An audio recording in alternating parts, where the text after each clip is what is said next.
Welcome to the Ghostlands, brave traveller. What was once a vibrant region of Quel'Thalas has since been reduced to a shadow of its former self. The very trees seem to whisper of a great betrayal, and the land bears the scars of the Scourge's march, leaving behind only death and decay. Yet, amidst the ruins and restless spirits, the echoes of elven glory still linger, waiting to be remembered and reclaimed. Join me, the lore master of this haunted region, as we step into a domain where not all that is lost has truly vanished. For thousands of years, this region was an integral part of the vast Eversong forests, a realm of perpetual springtime where the high elves of Quel'Thalas ruled over its surroundings and made the forest their home. The high elves, however, were not the only ones to lay claim to these lands. The Amani trolls of Zul'Aman, who had long sought to expand their own empire into the forests of Quel'Thalas, remained a lingering threat, though they rarely challenged the elven kingdom's enduring dominance. But, as is often the case, fate proved a cruel mistress, and the story of the Ghostlands became one of both valor and tragedy, abruptly ending the region's long escape from the turmoil of the world. During the Second War, the dreaded Old Horde cast its dark shadow over Azeroth, and the southern stretches of Eversong Forest were set ablaze. This destruction was not merely the work of orcish forces, but the terrible might of the enslaved red dragons of Alexstrasza, the Dragon Queen, forced to serve the Horde under the dark power of the demon soul. In a desperate bid to stop the devastation, Khadgar, a mage of the Kirin Tor, summoned a mighty storm to quench the inferno. But alas, even his powerful magic could not match the dragonfire, and the trees crumbled to ash under the scorching breath of Alexstrasza's children. Though the forest was scarred, the spirit of the High Elves endured, unbroken by the Horde's assault. Yet even greater forces stirred in the south, and it was during the Third War that this land would face a darkness unlike any before. The Scourge, led by the Death Knight Arthas, invaded Quel'Thalas with an insidious hunger for death and destruction. Sylvanas Windrunner, the Ranger General of Silvermoon, and her Farstriders fought valiantly, yet the might of the undead was overwhelming.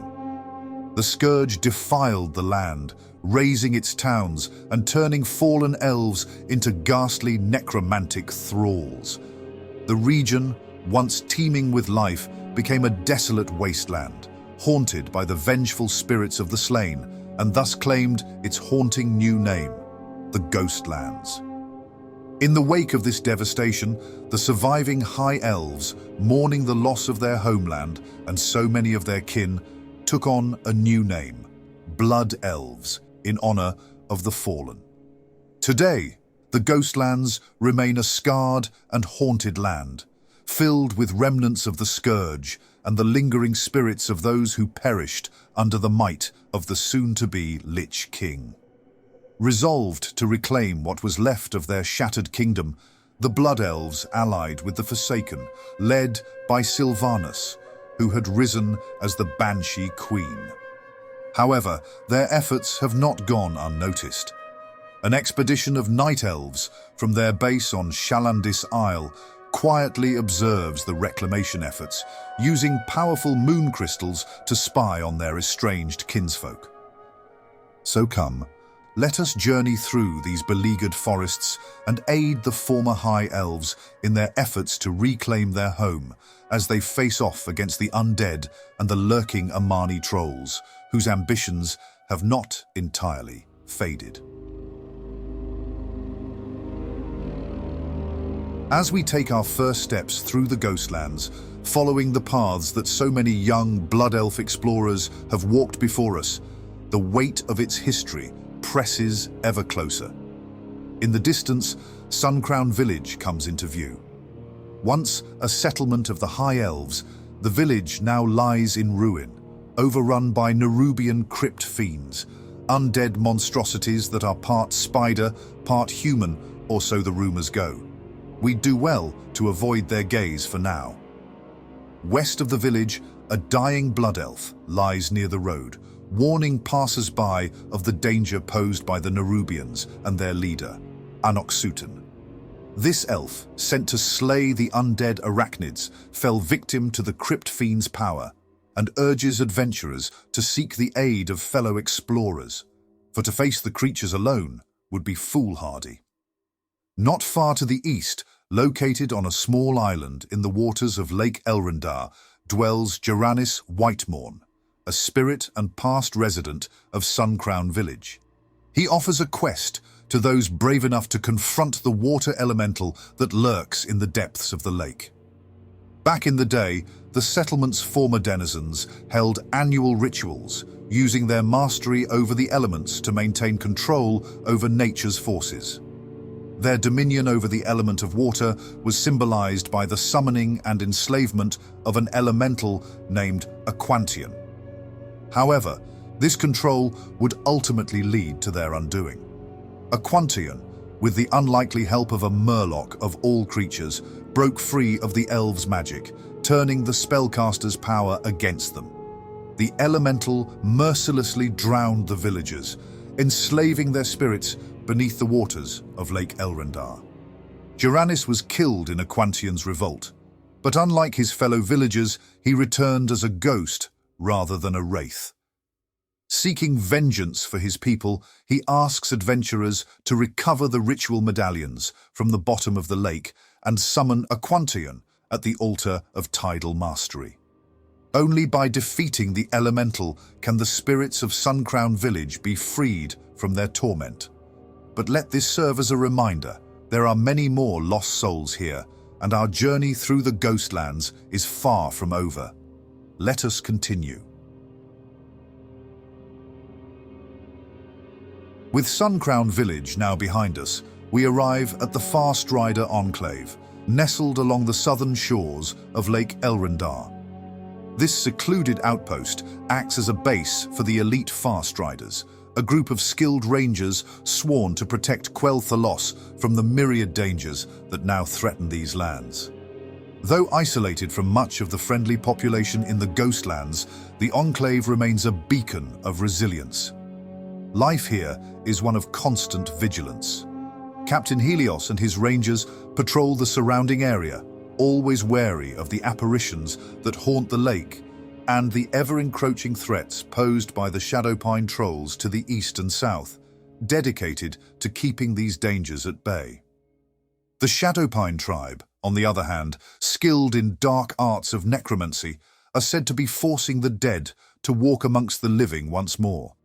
Deep within the ancient Amani catacombs of Sungray's Peak, the troll priests raise their fallen brethren from the beyond, mummifying them as part of their sinister ritual. Driven by a desire to reclaim their ancestral lands and restore the Amani Empire to its former glory, the tribe will stop at nothing, unafraid of the unnatural forces they invoke.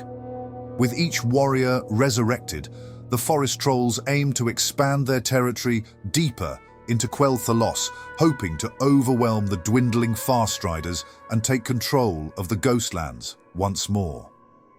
Venturing a little further reveals the imposing silhouette of Dawnstar Spire, rising towards the sky on the eastern shore of Lake Elrondar. Little is known about this once proud structure, though its ominous aura suggests that something far darker has taken root. Arcane reavers, hulking magical constructs, patrol its grounds. Whether they guard something hidden within or simply remain as remnants of a forgotten past, their purpose is unclear, but their presence is a warning to those who dare venture closer. But we are not ones to turn away from the unknown. As seekers of knowledge, we cannot resist the pull of forgotten places and hidden secrets. As we carefully avoid the reavers, we ascend to the top of the spire. There, tucked away in a corner, we stumble upon fragments of old documents and journals, their pages worn with age. These writings, faded and incomplete, speak of dark magics and a great and terrible betrayal of a fallen mage who once resided in this very place. A name is barely visible, but it is unmistakable. Darkan Drathir. Yet the details are scattered, as if the truth itself is reluctant to reveal its full form. For now, the mystery of this place eludes us, but with each step forward, the Ghostlands will unveil more of its haunting past. Treading deeper into the Ghostlands, we soon find ourselves at the doorstep of Tranquillien. Situated on the western slope of Sungray's Peak, overlooking the ominous Dead Scar, the town was ultimately abandoned by the High Elves during the Scourge invasion of this region. It has since been reclaimed by a coalition of Blood Elves and Forsaken, working together in a relationship that could be described as functional at best. But life in Tranquillien isn't exactly glamorous. Resources are scarce, and reinforcements from Silvermoon City, well, don't hold your breath. Between fending off the Scourge, wrangling supplies, and dealing with the occasional undead wandering up from the Dead Scar, it's no wonder tensions run high. Dame Auriferous and High Executor Mavrin often find themselves butting heads over strategy. The Dame prefers a more let's not all die horribly approach, playing it safe and securing the other villages of the area first, while the Executor seems to think charging headfirst into the heart of the Scourge's territory is a fantastic idea. But despite their disagreements, they know they have a common enemy to face. The town is small, but it offers a few comforts to adventurers passing through. The tavern, run by innkeeper Calarin, is a welcome sight after a long day fighting off the Scourge, although the interior has seen better days. If you're lucky, you might find a chair with all four legs intact, and the tables, well, they're more of a suggestion than a sturdy surface. The brave souls here will tell you that Provisioner Vredigar, our one-man marketplace, has anything you might need, provided you've earned enough goodwill with the Forsaken, of course. There's even Master Chef Moldier, who's been known to crack a joke or two while showing adventurers how to turn whatever they scrounge up in this culinary graveyard into meals you'd rather not eat. Though it's a small town with limited supplies, Tranquillien is an important stop for Blood Elf visitors, offering some basic gear and training, much needed for those brave enough to challenge the Ghostlands. So, take heart, fellow explorers. There's work to be done, and if you're lucky, you'll be on your way out of here before the next batch of undead comes knocking, and you'll have a tale or two to tell back in Silvermoon City with your friends.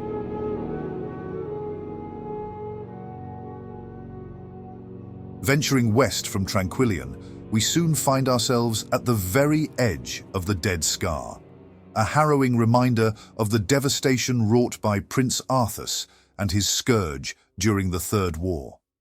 This blighted path of destruction stretches from the south of the Ghostlands, cutting through the once beautiful forests of Quel'Thalas and splitting Silvermoon City itself in half.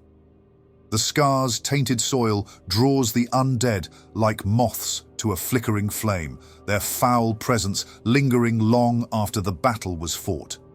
Even now, the energies of the land are disrupted, rendering the ground beyond healing, an eternal wound upon the kingdom of the High Elves. As we walk the edge of this desecrated land, the towering trees that once lined this path stand lifeless, mere shadows of their former glory, much like the ghosts of the elves who perished here.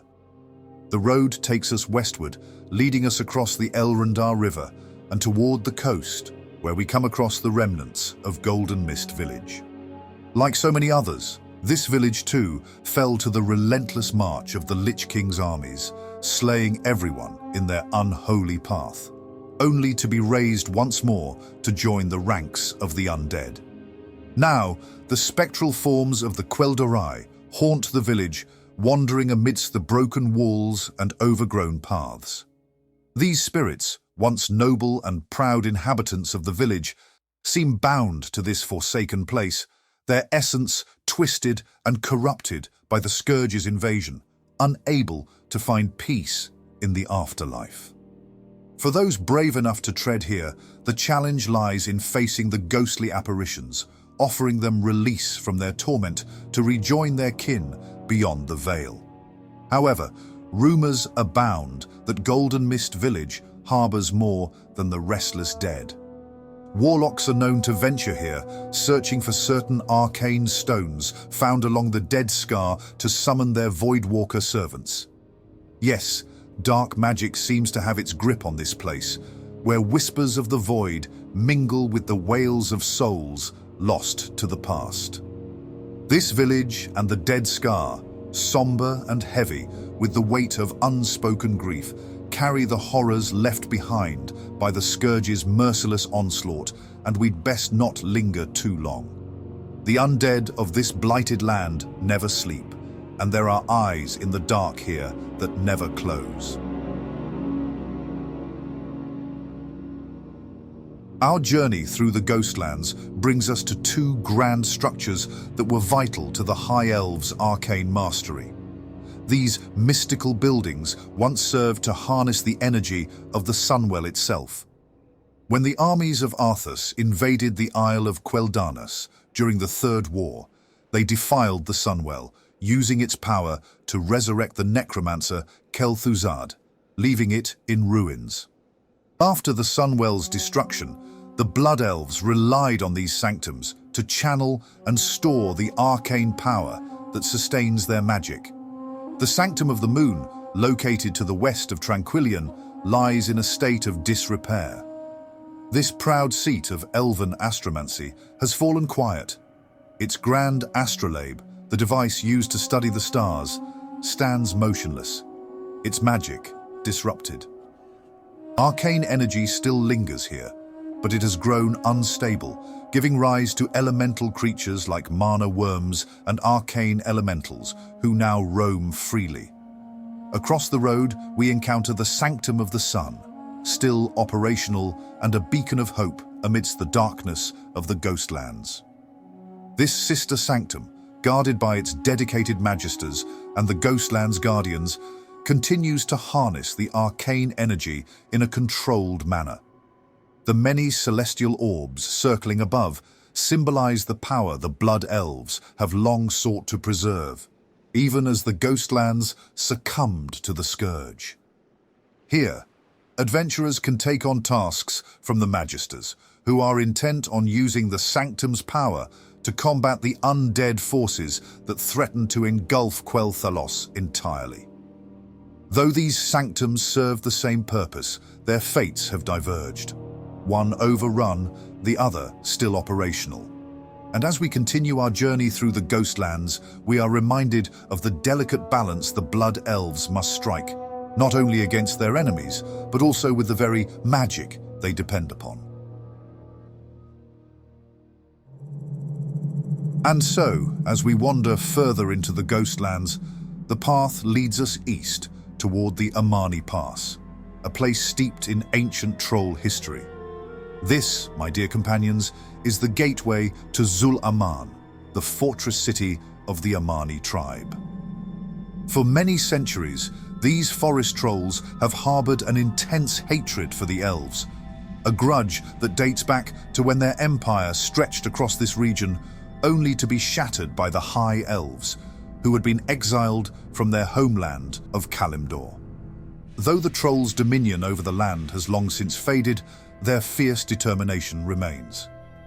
Within their city of Zul'Aman, the Amani tribe seeks to regain their former glory, drawing on the primal power of their lower gods, primordial spirits revered by the trolls, representing aspects of nature, beasts, and even death itself.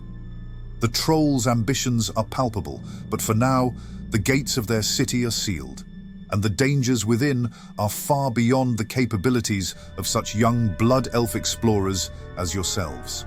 For the legends of Zul'Aman tell of terrible rituals, cannibalistic warlords, and dark magic that even seasoned adventurers must prepare for. It is here that the inexperienced are best advised to turn back. Yet, before we make our exit, a certain adventurer of questionable wisdom comes to greet us. Meet Bud Nedrek, the eccentric leader of this mismatched assembly of orcs and humans, and certainly not your typical explorer. With grand tales of treasure and adventure, Bud wanders Azeroth with a peculiar charisma, spinning wild stories of past triumphs that may or may not have actually happened. His real goal? The legendary riches of Zul'Aman, though he's more than happy to let others do the hard work for him. For now, we step away from the trolls and their ancient rites, acutely aware that a time may come when these gates will open once more, unleashing the fury of the Amani upon the world. As we continue our journey through the Ghostlands, we leave Bud and his reckless ambitions to the hills, knowing full well that some battles must be left for another day. As we press on through the Ghostlands, we come upon a crossroads where a modest residence catches our attention. The Andilian Estate. Yes, that was its name, back when it was still inhabited, a place of quiet reprieve from the world beyond, tucked away in the forests of Eversong. It's clear that this corner of the Ghostlands has seen better days. Apprentice Vorel, the only soul braving this place, stands by with a strategic approach to his task: delegation. You see, he's been sent to reclaim the estate, but instead of getting his hands dirty, he's eager for a bit of our help. The local wildlife, menacing spindlewebs and ghostclaw ravagers, have made themselves quite at home here, but clearing them out would bring the estate one step closer to being a valuable outpost against the Scourge. It's not a glamorous job, but it pays well enough, and it's certainly better than letting the apprentice handle it alone. Following the road south, we approach the Thalassian Pass. Its gates, weathered by time and war, now lead into a land shrouded in darkness and decay. For us, this is where the Ghostlands end, and a far darker journey begins, though perhaps not today. Beyond it lies the infamous Plaguelands, a place where few venture and even fewer return. While the seasoned among you may see this as a challenge, we're not quite ready to test our mettle against the horrors that lie beyond. Let's continue. At the region's heart, two looming structures come into view, standing on either side of the Dead Scar. These are the twin structures of Undeath, the howling Ziggurat to the east and the bleeding Ziggurat to the west, remnants of the Scourge's relentless invasion. They were built by the forces of Prince Arthas, and within their walls lie the Stone of Light and the Stone of Flame, elven artifacts that were once imbued with the Sunwell's arcane power. These relics, as it turns out, were not simply lost in the chaos of war. They were stolen, and we now know by whom. Darkhan Drathir, the same Magister whose name we first encountered at Dawnstar Spire, betrayed his own elfkin to deliver these powerful items into the hands of the enemy. It is said that after betraying his people, Darkhan personally led the forces that stole the Sunwell's essence, transferring it to these cursed stones. For the brave adventurers who wish to take on the challenge, these Ziggurats offer both danger and reward. The Magisters at the Sanctum of the Sun are determined to reclaim the power of the two stones, believing they can turn the tide of their war against the Scourge. Once wielded against them, the relics could then be used to strike back, turning the undead's own weapons against them and all that haunts the Ghostlands. As we follow the Dead Scar southward, the air grows heavier, the sky darker, and a faint, sickening stench fills the air. The path is long and treacherous, rumored to lead to a place so unholy, so rife with decay, that even the most practiced adventurers hesitate to approach. The sight that greets us is grim. The city of Deatholme sits at the beginning of the Dead Scar, marking where the Scourge first set foot upon the land, and began their march north into the High Elven Kingdom. The citadel of Undeath itself stands upon the withered roots of Thassala, the ancient mother tree of the Eversong Woods. Long ago, this great tree absorbed the energies radiating from the Sunwell, bathing the surrounding woods in a glow of eternal spring. But during the Scourge invasion, Thassala was cut down by Arthas's forces, and now the roots of the tree lay beneath the cold stone of Deatholme. At the fortress's center stands the Tower of the Damned, where the traitor Darkhan Drathir holds court. Once an esteemed high elf magister of Silvermoon, Darkhan was ambitious, even by elven standards. He craved the power of the Sunwell, believing he could wield it for his own ends. But when the elves denied him this power, he turned to darker allies. It was he who sealed his people's fate by opening the gates to Arthas during the invasion of Quel'Thalas, forever tainting the region. Now he rules from his foul citadel, surrounded by a cadre of undead lieutenants. These leaders command a variety of Scourge forces, from banshees and wraiths to Nerubians and necromancers. Their might is unmistakable, and their loyalty to Darkhan goes unquestioned. Through our efforts, the Blood Elves of Tranquillien and the Magisters at the Sanctum of the Sun have become aware of Darkhan's schemes, knowing that defeating the Dark-Fallen High Elf is the key to freeing the Ghostlands from the grip of undead. The quest at hand is clear. Darkhan must fall. His head, a trophy long desired by the people of Silvermoon, will prove pivotal in reclaiming these sorrowful lands. Should we succeed, history will remember this day as the moment the Scourge's hold on Quel'Thalas began to crumble. But failure will mean an eternal curse upon this realm, as the ill ambitions of those loyal to Darkhan continue to taint the soil and spirits of the Ghostlands. Our journey takes us westward toward the coast of the North Sea. Before long, the shadows deepen around us, but it's not the same dread we've faced before. This part of the Ghostlands feels different, almost melancholic. At that moment, Windrunner village emerges from the mists, named after one of the most famous families in elven history. The Windrunners became symbols of courage and leadership for many of their kin, with Sylvanas, the youngest daughter, rising to prominence as the Ranger General of Silvermoon. Today, their village lies in ruins, haunted by gargoyles and restless shapes, the remnants of a proud legacy reduced to echoes and silence.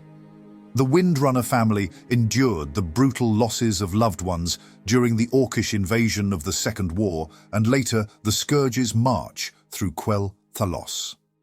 Sylvanas herself was slain by Arthas and raised as a spectral phantom, destined to serve the Lich King. But she eventually broke free from his icy grip and reclaimed her body from the depths of Deatholme. Her transformation from the protector of her people to the Banshee Queen of the Forsaken is a tragedy in itself, but it's at Windrunner Spire that we stumble upon a forgotten heirloom of her past, the Lady's Necklace. As it turns out, the necklace was a precious gift from Alleria to her sister Sylvanas, a symbol of family, unity, and love from a bygone era. Finding such an item, here in the heart of so much death, feels like uncovering a piece of history that has been forgotten by all but the dead. But what should we do with it? The answer lies far to the south, in the cold underbelly of the Undercity. Sylvanas Windrunner, from her seat in the royal quarters, rules over the Forsaken with the same iron will she once displayed as Ranger General. But the Sylvanas of today is not the same as the one who wore this necklace in life. When we present her with this lost relic of her past, her reaction is guarded, cold. She insists it means nothing to her now and discards it, as though it were nothing more than a mere trinket of a life long gone, lost to the pages of history. She tosses the necklace carelessly to the ground at her feet, the clatter echoing through the hall as it lands at the base of the steps that lead to her elevated platform, and dismisses us with an indifferent wave. But just as we are about to take our leave, a sudden shift in the air halts our steps. Sylvanas, for all her stoic denial, cannot fully reject the memories tied to this small token. She picks up the necklace, and then, almost as if the weight of her past becomes too much to bear, she sings.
As her voice fills the air and her lament resonates through the halls, we are reminded that while she may be the ruler of the Forsaken, there was once another side to Sylvanas, a side that still lingers, quietly buried beneath layers of pain and vengeance. It is a rare and poignant moment, a glimpse of the tragedy that shaped not only her, but this entire land.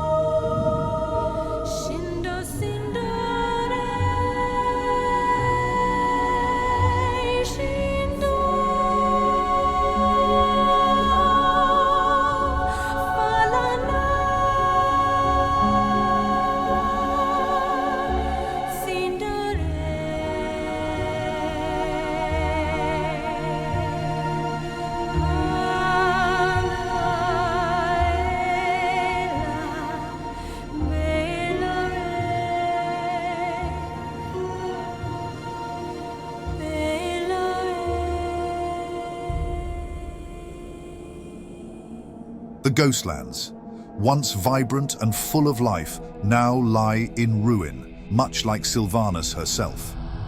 As the echoes of her song fade, we are left with a deep sense of loss, not just for the Windrunner family, but for all of Quel'Thalas.